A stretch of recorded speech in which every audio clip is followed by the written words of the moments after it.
हाँ वाह, तरबूज खाने में कितना अच्छा है, लेकिन उतने ही ज़्यादा अच्छा नष्ट करने से है। इसी तरह पूरी तरबूजों के खेत को सुअर ने नष्ट कर दिया।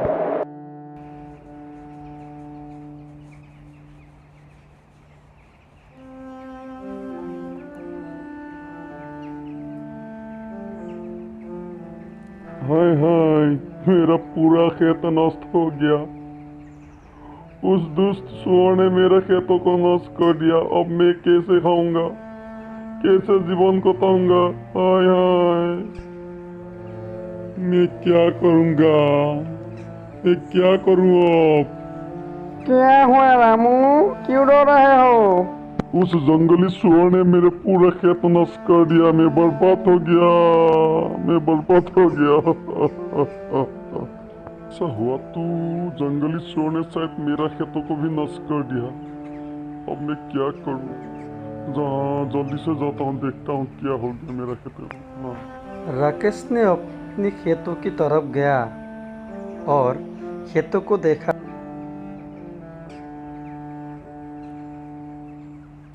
सुअर ने तो मेरे खेतों को नष्ट नहीं किया, लेकिन इतना खुश होने का बात नहीं है। वो रात फिर आएगा शायद। आज रात मैं इधर में ही रुकता हूँ और पूरा खेतों को देखभाल करूँगा। देखूँगा वो सुअर कैसे ही मेरे खेतों को खाता है, उसको तो सबक सिखाऊंगा। इसी तरह राकेश ने पूरी रात अपने खेतों को पहरा दिया और उसी समय जंगल की ओर से वो सुअर बाहर आया और फिर उसने बोलने लगा। कल मैंने बहुत अच्छा तरबूज खाया है, उस खेत में जाता हूँ और तरबूज है, अच्छा लगेगा खा के। इसी तरह सुअर ने राकेश के खेतों की ओर आने लगा। यहाँ तो बहुत तरबूज है, खाने में मजा आएगा और नष्ट भी करूँगा, खाऊंगी भी।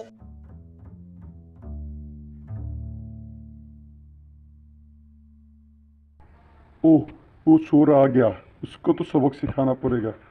अभी वो तो तरबूज खाकर खत्म कर देगा। रुको, अभी सबक सिखाता हूँ तेरे को। चलो जाओ, भागो इधर, भागो। राकेश ने सुअर को भगाने के लिए डंडा लेकर उसकी तरफ आगे बढ़ी। फिर सुअर डरने की बजाय राकेश की तरफ आने लगी। सुअर ने राकेश को पूरी खेत उधर उधर डराया और पूरी खेतों को तस नस कर दिया। फिर राकेश जान बचाकर अपनी घर की ओर भागने लगी।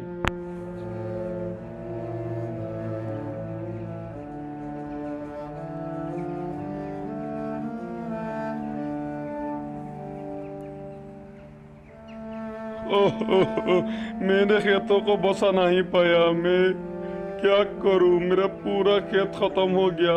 उस सुअर ने मेरे को बर्बाद कर दिया। क्या हुआ राकेश, सुअर ने तेरे खेतों को भी नष्ट कर दिया? हाँ भाई, क्या होगा? उसने मेरे खेतों को भी नष्ट कर दिया। उस सुअर को तो सबक सिखाना ही पड़ेगा। चलो हम लोग महाराज के पास चलते हैं, महाराज शायद कुछ हल निकाल कर हमको देगा। इसी तरह श्याम और राकेश कुछ गांव वालों को लेकर महाराज के पास गया और महाराज को पूरी हुई घटना को और सुअर की जो कारनामा है उसको बताने लगी। फिर महाराज ने बोला, मंत्री, उन किसानों को 10-10 सोने का मुद्दा दे दो और पूरे राज्य में ये फैला दो कि जो आदमी उस सुअर को जिंदा या मुद्दा पकड़ कर देगा उसको इनाम दिया जाएगा। सुनो सुनो सुनो, जिसने उस जंगली सुअर को जिंदा या मुद्दा पकड़ कर देगा उसको राजा की तरफ से इनाम दिया जाएगा। सुनो सुनो सुनो। घोषित तो कर दिया, लेकिन वो जंगली सुअर बहुत खतरनाक था, इसलिए पूरी राज्य की ऐसा कोई आदमी नहीं निकाला जो उस सुअर के साथ लड़ाई करेगा, उसको मारकर राजा की दरबार में पेश करेगा। उस जंगली सुअर के विरुद्ध एक भी आदमी नहीं आया, इसीलिए राजा ने मोंटी को बोलने लगी। क्या हुआ मोंटी, घोषित तो अच्छी से कर दिया ना? एक भी आदमी क्यों नहीं आया अभी तक? सबकी सब कहाँ मर गया? महाराज, मैंने तो अच्छे से घोषित कर दिया था। वो चोर बहुत ज्यादा खतरनाक है, इसीलिए पूरे गांव उससे डरती है, इसीलिए शायद एक भी आदमी नहीं आया अभी तक। ऐसा बात है तू और एक बार घोषित कर दूं, जो उस जंगली चोर को जिंदा हुआ मुद्दा हमरा दरबार में आकर लाएगा, उसको हमरा आधा राज्य और राजकुमारी का साथ विवाह कर दिया जाएगा। जाओ, तुरंत जाओ। सुनो सुनो सुनो, महाराज ने फिर से घोषित की है, जिस आदमी ने उस जंगली सुअर को मारेगा उसको आधा राज्य और राजकुमारी का साथ विवाह कर दिया जाएगा। सुनो सुनो सुनो। उसी गांव में राजू और मोहन नाम का 2 भाई था। राजू घमंड और अहंकारी था। फिर भाई मोहन, मैं जाता हूँ, मैं उस चोर को मारकर राजा के आधा राज्य और राजकुमारी से शादी करूँगा। मैं उस चोर को नहीं छोड़ूंगा। अभी मैं राजा के पास जाता हूँ। इसी तरह राजू राजा का पास गया और राजा, महाराज, मेरा नाम राजू है, मैं जाऊंगा। मैं जाकर उस सुअर को मारकर आपका पास लेकर आऊंगा। महाराज। राजू जंगल की ओर चला गया। फिर आप तो बहुत बीमार हैं, इस घर को मैं कैसे चलाऊं? बड़े भैया भी कुछ काम नहीं करता। मैं महाराज ने एक सुअर को मारने के लिए कहा है और वो आधा राज्य और राजकुमारी का साथ विवाह कराएगा। मैं सोचता हूँ मैं ही जाऊँ भाग्य में, ताकि हमारा गरीबी हट जाए। पिताजी। मैं क्या कहूँ बेटा, जाओ, अच्छा से जाना, अपना ख्याल रखना, भगवान तेरा सदा भला करे। बेचारा मोहन महाराज के पास चला गया और महाराज को कहने लगा, महाराज, मैं मोहन हूँ, मैं उस सुअर को मारने के लिए जाऊंगा। ठीक है, तुम जाओ। मोहन सुअर को ढूंढकर जंगल की ओर चला गई। दूसरी तरफ राजू सुअर को ढूंढकर जंगल की उधर उधर भटक रहा। बाबा, इतनी धूप है, मैं इस धूप में मैं कैसे ढूंढूं उस सुअर को? भर में गई राजकुमारी और आधा राज्य। ना बाबा ना, मुझे से नहीं होगा। मैं कुछ थोड़ी टाइम इस पेड़ के नीचे विश्राम करूं, मुझे से नहीं होगा बाबा रे। इसी तरह राजू पेड़ के नीचे विश्राम करने लगी और दूसरी तरफ मोहन उधर उधर पूरी धूप में भटक रही थी। वो बहुत ही परिश्रमी थी। फिर उधर एक बुढ़े ने उसको पुकारा। हाँ सासा, बोलिए, मुझे क्यों पुकारा आपने? क्या बात है? बेटा मोहन, तुम इस तलवार को ले जाओ, इस तलवार से ही तुम उस सुअर को मार सकते हो। वो सुअर बहुत ही ताकतवर है। दीजिए ससा, आप कहता तो आपका ये तलवार ले जाता हूँ मैं, और उस सुअर को मारकर फिर आपको ये तलवार लौटा दूंगा। ले जाओ मोहन बेटा, ये लो।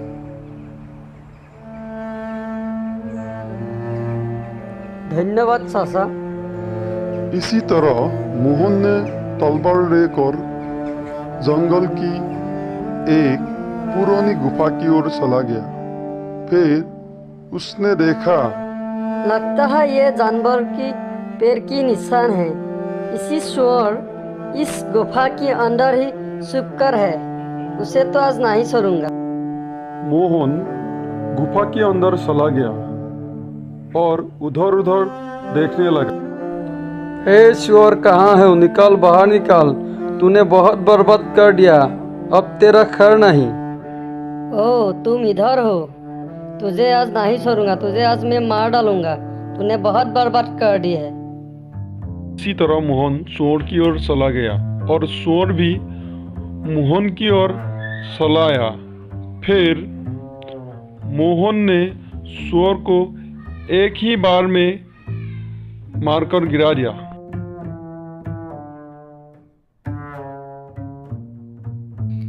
कैसा लगा सुअर? तेरा मत मेरा हाथों में ही लिखा था। मोहन ने सुअर को मारकर जंगल की ओर से राजा की राज्य की ओर चला गया। जाते जाते वो एक पेड़ के नीचे राजू को सोते हुए दिखाई दिया।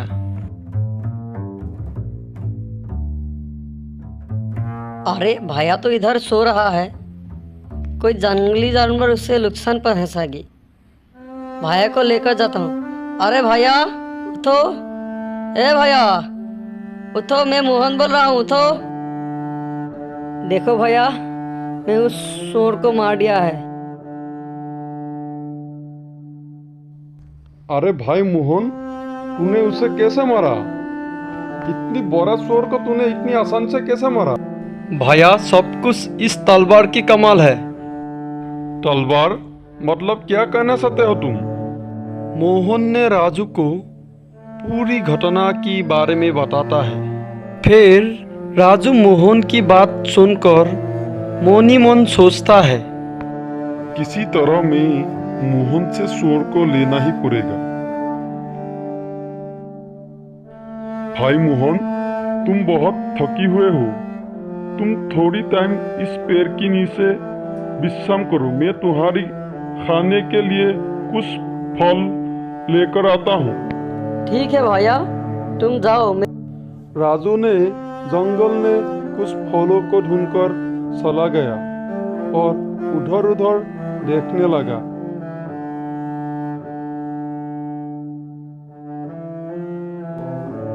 एक आम की पेड़ देखी और इस आम पेड़ से ही कुछ आम तोड़ लूं।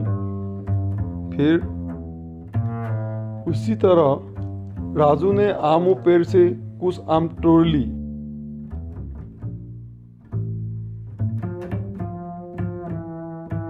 इस आमों में मैं ये मेडिसिन लगा के मोहन को खिला दूंगी, फिर उसका खेल खत्म हो जाएगा। ने पूरी आमों पे मेडिसिन लगा लिया। फिर वो मोहन के पास वो आम लेकर चला गया। फिर मोहन उठो, देखो मैं तुम्हारे लिए आम तोड़ कर लाई हूँ, अच्छी अच्छी पक्के पक्के आम। राजू ने सारी आम मोहन को खाने के लिए दे दिया। वाह भैया, इतनी अच्छा आम। खाओ खाओ, जल्दी से खाओ। मोहन ने आम खाने लगी और वो खाने का बाद, भैया ये तुम कैसा आम दे दिया? मेरा तो दिमाग घो रहा है, चक्कर आ रहा है भैया। मोहन आम खाकर उधर ही गिर जाता है। अभी मैं आधा राज्य का राजा बनूंगा और राजकुमारी भी हमारा होगा। राजू ने मोहन के लिए एक बड़ी सी गड्ढा तैयार किया और उसी गड्ढे में मोहन को दफनाने की तैयारी की। तैयार होने के बाद राजू ने मोहन को उस गड्ढे में दफना देता है और फिर वो उसी सुअर को लेकर राजा की महल की ओर चला जाता है।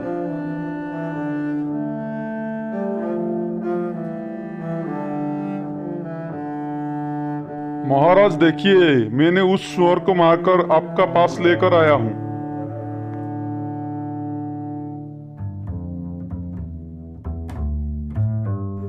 इस बेवकूफ ने सुअर को कैसे मारा है? इसको हमारा राज्य दे दिया तो पूरा राज्य ही खत्म कर देगा ये अपने आप। क्या सोच रहे हो महाराज? मेरा विवाह का तैयार कीजिए। हमको पंडितों ने कहा है कि इस 7 दिनों के लिए विवाह का उचित समय नहीं है। 7 दिन का बाद तुमको हम आधा राजा और राजकुमारी का साथ जरूर विवाह कराऊंगी। ठीक है महाराज, मैं 7 दिन का बाद आऊंगी।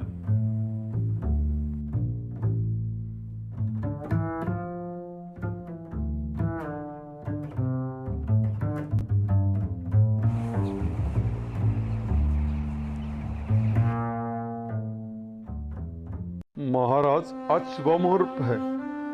राजकुमारी से मेरा शादी करके अपने आधा राज्य की सात संपत्ति सब मुझे दीजिए। हे भगवान, इस मूर्ख के साथ ही मेरा राजकुमारी का विवाह है, तो आपका विधि का लिखन यही है तो मैं इसी का साथ ही राजकुमारी का विवाह कर देता हूँ। ठीक है, तुम थोड़ी टाइम बैठो, हम राजकुमारी को तैयार होने के लिए बोलता हूँ।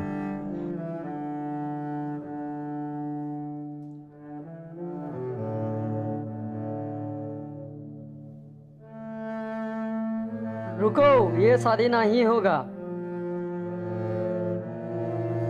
मोहन बेटा, तुम तो मर गया था।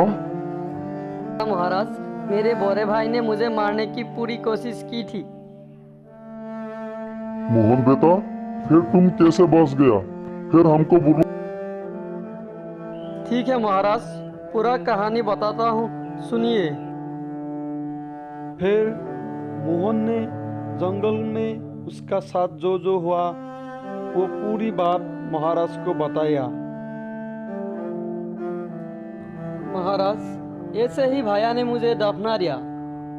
फिर एक दिन वहाँ पर एक आदमी ने बकरा देख रहा था और वो मेरा एक हाथ देखकर जमीन से निकाला। फिर जमीन से निकालने के बाद वो मेरे को उसका घर लेकर गया।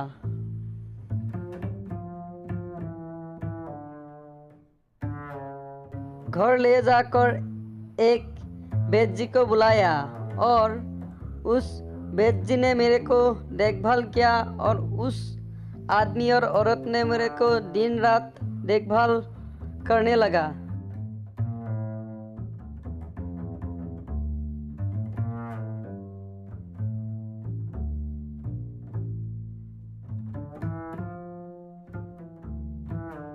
महाराज, इसी तरह में 7 दिन का बाद पूरा ठीक हो गया।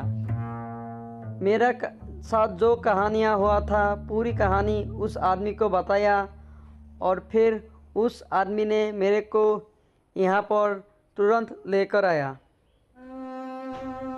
मंत्री, इस नीच आदमी को ले जाओ और बंदी बनाकर फांसी के लिए तैयार करो। ऐसा आदमी जिंदा रहने का हक नहीं है। भाई मोहन, मुझे माफ कर दो। मैं तेरा साथ बहुत गलत किया हूँ। मैं तुझे मारने सहा। मेरे को इसका सजा मिलना ही चाहिए मोहन, मुझे माफ कर दो। ले जाओ सैनिकों, मुझे पकड़ कर ले जाओ, मुझे फांसी दे दो। रुको सैनिक, भाया को छोड़ दो। क्यों मोहन? इसने तो तुझे मारने सहा है, उसे छोड़ना नहीं। महाराज, इसने तो मुझे मारने की कोशिश की, लेकिन ये मेरा भाई है, उससे मरते हुए मैं कैसे देख सकता हूँ। महाराज, आप उसको माफ कीजिए, उसको मत मारिए महाराज, आप उसको माफ कीजिए महाराज, उसको मत मारिए महाराज, वो मेरा भाई है महाराज। ठीक है मोहन, तुम इतना कहते हो तो उसको हम छोड़ देता है। मोहन, तुमसे हम पसंद हुआ। आज से हमारा आधा राज्य और राजकुमारी तुम्हारा हुई। अंत में राजकुमारी और आधा राज्य लेकर मोहन और भाई उसका घर बीमार बाप का पास चला